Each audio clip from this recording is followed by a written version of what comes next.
সারা দেশের যে গ্যাস সংকট, সেই গ্যাস সংকটের খবরাখবর আমাদের সহকর্মীদের কাছ থেকে জানবো। আমার সাথে রয়েছেন মানিকগঞ্জ থেকে সেখানকার গ্যাস সংকটের খবর জানাতে মনিরুল ইসলাম মিহির। মিহির, ফিলিং স্টেশনগুলোর আজকের কি পরিস্থিতি দেখছেন? লম্বা লাইন দেখছেন কিনা? স্টেশন কর্তৃপক্ষ কি বলছে? কতদিন আসলে এই ভোগান্তি থাকবে? ন্যান্সি, অবস্থার পরিবর্তন হয়নি। আমরা সকাল থেকে বিভিন্ন সিএনজি স্টেশনগুলিতে ছিলাম এবং আমরা দেখছিলাম যে যানবাহনের একটা দীর্ঘ লাইন।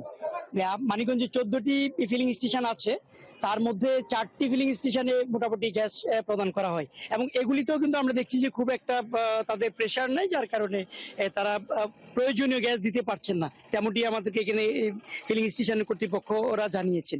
আর যারা লম্বা লাইনে বাস, মাইক্রোবাস, প্রাইভেট কার এবং সিএনজি যারা আসছেন তারা কিন্তু ভুক্তভোগী। এই নিশ্চয়ই আপনার ক্যামেরায় দেখতে পাচ্ছেন, এখানে সকাল থেকে অনেকে এখানে অপেক্ষা করছেন, 3 ঘন্টা 4 ঘন্টা পর্যন্তও কিন্তু অনেকে অপেক্ষা করছেন গ্যাসের জন্য, পাচ্ছেন না।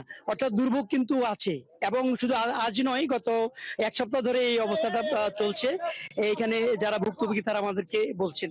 আর এখানকে আমরা কর্তৃপক্ষের সাথে যখন কথা বলছিলাম, তারা বলছেন যে তাদের রাতের বেলা কিছু গ্যাস তারা পান, কিন্তু প্রয়োজনীয় যে প্রেশার প্রয়োজন সেটি তারা দিতে পারে না, যার কারণে বেশিরভাগ সময় তাদের বন্ধ করে রাখতে হয়। তাই এখানে যারা আছেন আমরা তাদের সাথে একটু, ভুক্তভোগীদের সাথে একটু কথা বলে জেনে নিই।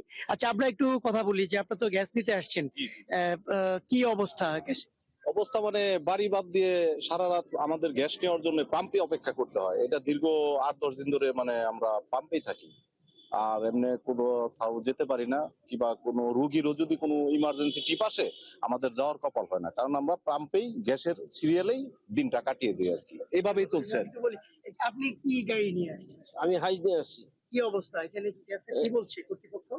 কোনো গ্যাসই পাচ্ছি না আমরা। আমি পরশুদিন সারা রাত জায়গায় 150 প্রেসারে গ্যাস নিয়েছিলাম, আজকে ঢাকার থেকে গ্যাস নিয়েছি 120 প্রেসারে। আবার গ্যাস নাই, যেখানে সিরিয়াল লাগাইছে 3-4 ঘন্টা ধরে। কি বলছে?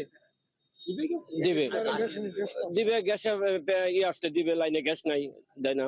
আমরা আরেকজনের সাথে একটু কথা বলি। আচ্ছা, আমরা দেখছি আপনার মনে অপেক্ষা করতেছেন, কি বলছে কর্তৃপক্ষ? কর্তৃপক্ষ বলছে লাইনে গ্যাস আসলে, প্রেসার আসলে আমাদের মেশিন স্টার্টার দেবে। কখন দেবে এটা কোনো আমাদের কোনো সিকিউরিটি নাই। এবং আমরা আশা করি সরকারের কাছে যে আমরা জানি পরিপূর্ণ আবেদন জানাইছে সরকারের কাছে, গ্যাস দাম বাড়াবে।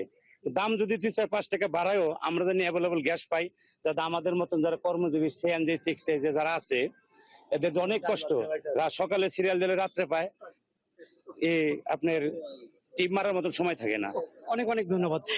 ন্যান্সি, শুনছিলেন আসলে এখানে যারা ভুক্তভোগী, আমরা কয়েকজনের সাথে কথা বলছিলাম, তারা কিন্তু বলছেন যে তারা কেউ 3 ঘন্টা 4 ঘন্টা পর্যন্ত অপেক্ষা করছেন। শুধুমাত্র এই হায়াস বা মাইক্রো বাসের না, এখানে সিএনজি যারা, তাদের অবস্থা সবচেয়ে বেশি শোচনীয়। তারা বলছেন যে তাদের গাড়ির কিস্তি মিহির, আছে, আপনি তাদের সেখানে থাকুন।